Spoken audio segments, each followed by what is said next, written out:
Our U.S. senators returned to Capitol Hill today while members of the House are still working remotely. One congressional leader is angling for House lawmakers to return sooner than scheduled. Capitol Hill correspondent Erik Rosales reports. Erik?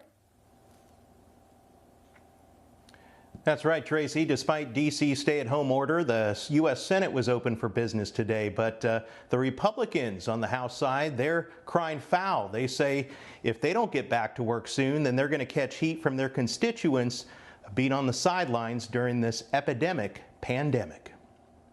We want to see government opened up. House GOP leader Kevin McCarthy says to get the House back to work, bring back committees first. We cannot sit back and say we're not going to meet again until we have some other big $1 trillion bill to come back and just vote on.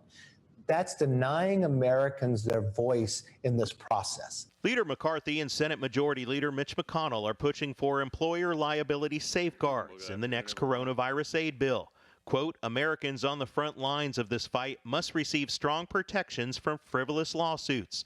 Senator Chuck Schumer responded by criticizing Senate Republicans for, quote, protecting big business from legal liability. House Speaker Nancy Pelosi says $1 trillion more is needed for state and local governments in the next aid bill.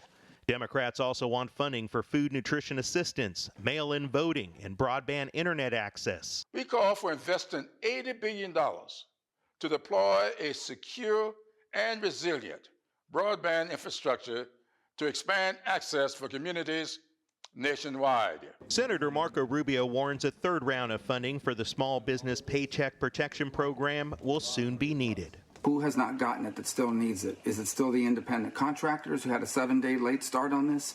Are there still even smaller micro businesses that haven't gotten access to it?